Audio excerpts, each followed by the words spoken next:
현재 러시아에는 전선의 포성보다 더 위험하고 치명적인 침묵이 감돌고 있습니다. 그 침묵은 우크라이나의 평원에서 울려 퍼지는 것이 아니라 거대 은행들의 본사가 밀집한 모스크바 마천루 속 호화로운 회의실을 무겁게 짓누르고 있습니다. 오늘 우리는 전장의 포화 대신 러시아 은행 시스템 내부에서 진행 중인 사실상의 파산 과정과 이것이 어떻게 러시아 국민들을 현금 인출기 앞으로 내몰고 있는지에 대해 논할 것입니다. 또한 우리는 또 다른 충격적인 주제를 심층 분석할 것입니다. 러시아 최고의 은행들조차 생존을 위해 수만 명의 인력 감축을 단행할 수밖에 없는 구조적 원인에 대해서 말입니다. 그 징후의 첫 번째 발원지는 러시아의 거리입니다.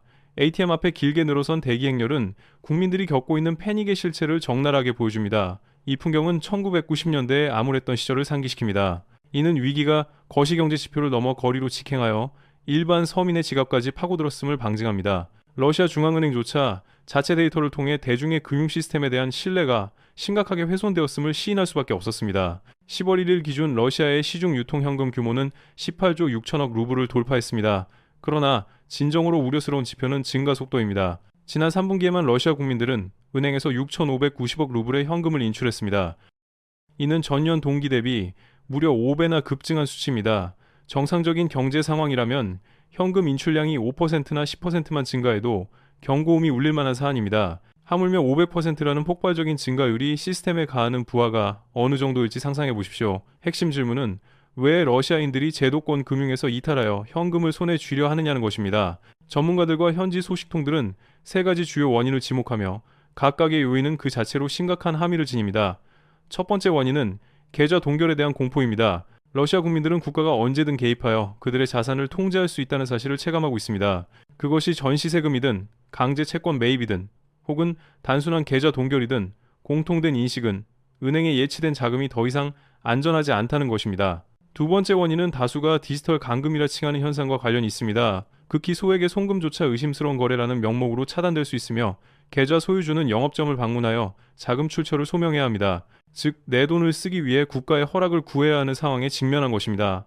세 번째 원인은 1990년대로의 회기 증후군입니다. 인플레이션과 불확실성이 국민들을 이른바 매트리스 경제 모델로 되돌리고 있습니다. 현금은 즉시 사용 가능하며 그 구매력은 일상에서 직접적으로 체감됩니다.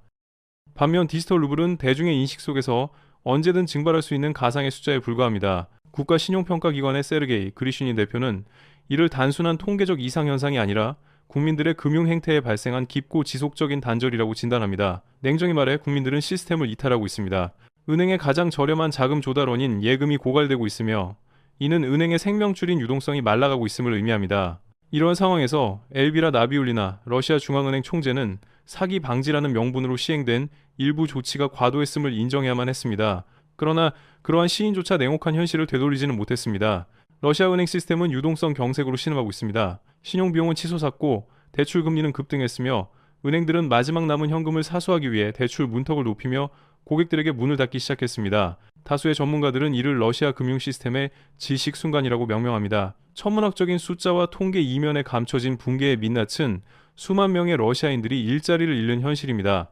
은행 위기로 촉발된 해고의 쓰나미가 이제 푸틴 대통령의 침묵하는 다수라 불리던 화이트 칼라 계층을 강타하기 시작했습니다. 러시아 제2의 금융그룹인 VTB 은행은 비용 절감과 생존을 위해 고강도 인력 최적화 절차에 착수한다고 발표했습니다.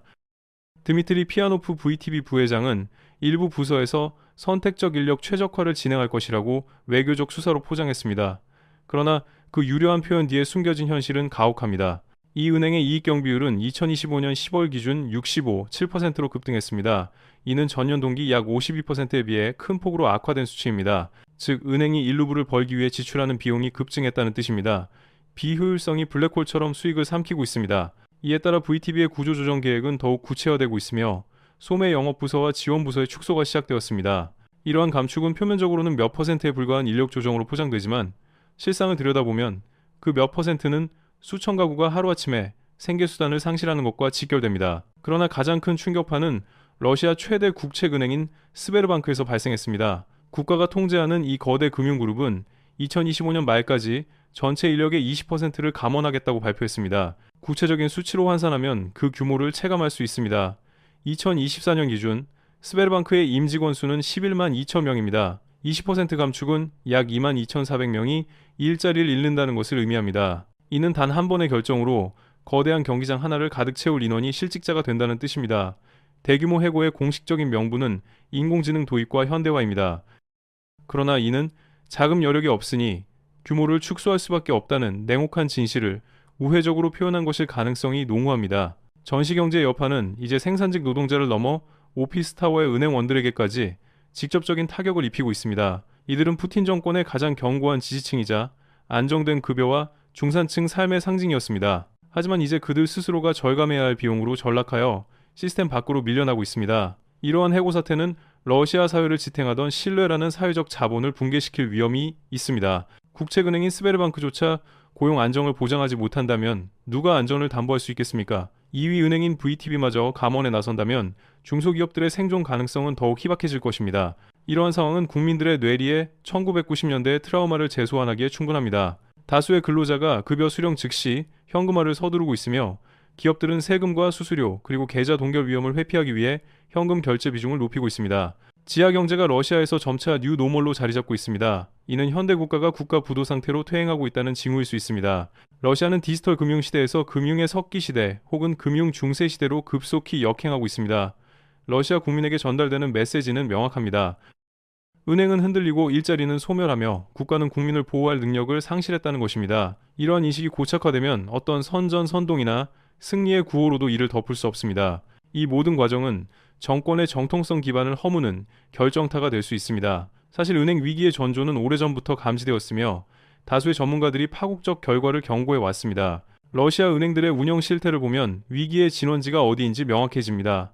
경제 전문가들에 따르면 위기의 제로 포인트는 모스크바 신용은행입니다. 자산 규모 기준 러시아 6위 은행인 이곳은 현재 2008년 글로벌 금융위기의 도화선이 되었던 워싱턴 뮤추얼의 파산보다 더 심각하고 깊은 수렁에 빠져 있습니다. 숫자는 거짓말을 하지 않습니다. 공개된 데이터는 크렘린이 은폐하려 하는 진실을 웅변하고 있습니다. 자금이 증발했습니다. 오픈소스 정보 분석가들의 보고서에 따르면 총 자산 5조 4,500억 루블을 보유한 러시아 은행 시스템의 기둥 중 하나인 모스크바 신용은행이 심각한 부실에 직면해 있습니다. 현재 공개된 데이터는 충격적입니다. 데일리 익스프레스에 따르면 이 은행은 대차대조표상 6,680억 루블 규모의 연체 부실 채권을 보유하고 있습니다. 이해를 돕기 위해 금융권 최악의 악몽이라 불리는 사례와 비교해 보겠습니다. 2008년 미국의 워싱턴 뮤추얼이 파산하며 전 세계 금융 시스템을 공포로 몰아넣었을 때 해당 은행의 총자산 대비 부실 채권 비율은 고작 3.8%였습니다. 다시 강조하지만 3.8%에 불과했습니다. 현재 모스크바 신용은행의 그 비율은 무려 3%에 달합니다. 이는 해당 은행이 사실상 기술적 파산 상태이며 내부로부터 썩어 들어가고 있음에도 불구하고 크렘린궁의 인공호흡기 덕분에 연명하고 있다는 수학적 증거입니다. 따라서 6,680억 루블이라는 숫자는 단순한 회계 수치가 아니라 러시아 경제의 심장부에 뚫린 거대한 블랙홀로 인식되어야 합니다. 모든 퍼즐 조각을 맞춰보면 러시아 은행업과 민생의 전체적인 그림은 어떻게 그려질까요? 이는 더 이상 개별 은행의 부실 경영 차원의 문제가 아닙니다. 다수의 관측통들은 이 상황을 푸틴 대통령이 구축한 전시경제 모델 자체가 그 하중을 견디지 못하고 붕괴하는 과정으로 해석합니다. 수년간 크렘린은 서방의 제재가 러시아를 더 강하게 만들었으며 러시아 경제가 자급자족 체제를 갖췄다고 선전해 왔습니다. 이른바 러시아 요새 이론은 외부 세계와 단절되더라도 무기한 생존 가능하다는 전제 위에 세워졌습니다. 그러나 모스크바 신용은행의 대차대조표에 찍힌 6,680억 루블의 부실과 스베르방크의 22,000명 감원 계획은 크렘린의 선전 논리에 대한 정면 반박이 되고 있습니다. 푸틴의 전략은 한때 매우 단순했습니다. 석유와 가스를 팔아 군비에 쏟아붓고 보조금으로 민심을 달래는 것이었습니다. 그러나 그 방정식은 더 이상 유효하지 않습니다. 수입원이 고갈되고 있습니다. 우크라이나의 정유시설 타격과 에너지 제재로 인해 러시아로 유입되는 오일머니 파이프라인이 차단되었습니다. 반면 전쟁 비용은 기하급수적으로 증가하고 있습니다. 전선에서는 매일 수십억 루블이 소각되고 있습니다.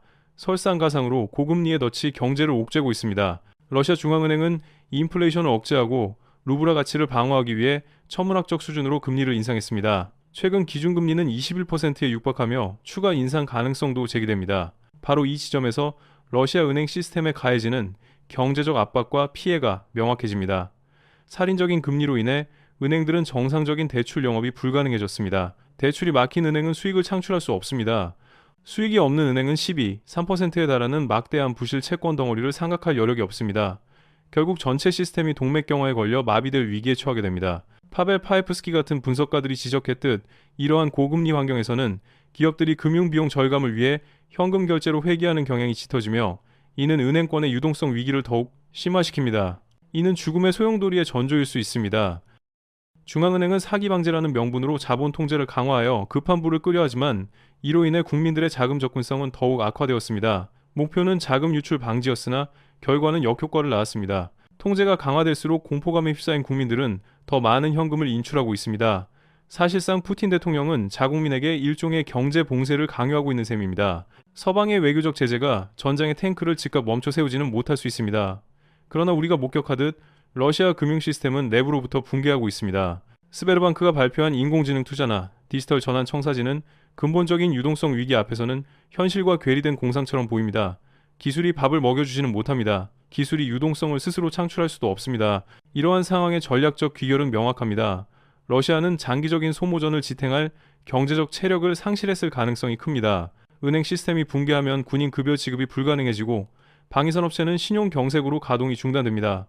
동시에 금융 붕괴는 심각한 사회 불안을 야기할 수 있습니다. 푸틴 대통령의 가장 큰 악몽은 전장에서의 패배가 아니라 예금을 인출하지 못해 분노한 군중이 모스크바 거리로 쏟아져 나오는 상황일 것입니다. 그리고 우리가 목격했듯 그 군중은 이미 ATM 앞에서 대열을 형성하고 있습니다.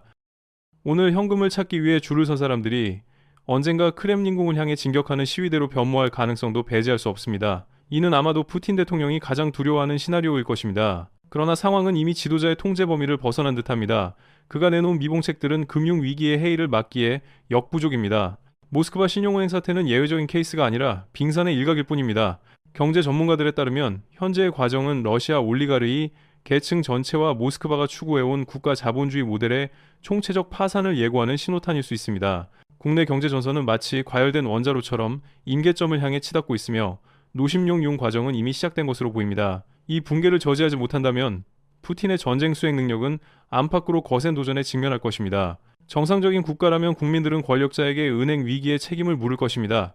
그리고 그 정점에 있는 인물은 바로 푸틴입니다. 그러나 푸틴 대통령의 뇌리를 지배하는 유일한 화두는 금융위기나 국민들의 현금 쟁탈전이 아니라 우크라이나 전쟁의 지속 여부인 듯합니다. 우리는 크렘린 지도부가 수만 명의 자국민 실직 사태를 진정으로 우려하고 있다고 믿지 않습니다. 최종 결말은 무엇일까요? 외형상 러시아 금융의 쇼윈도는 여전히 화려한 조명으로 치장되어 있습니다. 그러나 쇼윈도 뒤편의 창고는 이미 텅 비어 있습니다. 6,680억 루블의 부실 채권 시스템 밖으로 유출되는 현금 규모의 5배 급증, 그리고 2만 2천 명의 대량 해고 사태. 이것은 더 이상 다가올 폭풍의 전조가 아니라 이미 시작된 경제적 종말을 알리는 장송곡일지 모릅니다.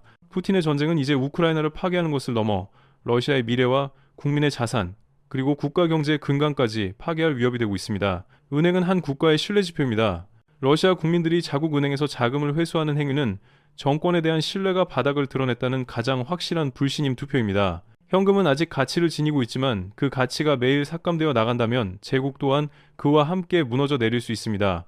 향후 며칠간 우리는 이 경제적 붕괴가 전선의 상황을 어떻게 종식시키고 러시아 내부에 어떤 혼란의 파도를 일으킬지 목격하게 될 것입니다. 단 한 가지 분명한 사실은 크렘린궁의 금고가 바닥을 드러내기 시작했고 시간은 러시아 정권의 편이 아니라는 점입니다. 이러한 전략적 분석과 심층 보도를 계속 접하고 싶으시다면 채널 구독과 알림 설정, 그리고 좋아요를 부탁드립니다. 진실을 직시하는 데는 용기가 필요하며 우리는 여러분과 함께 그 여정을 지속할 것입니다.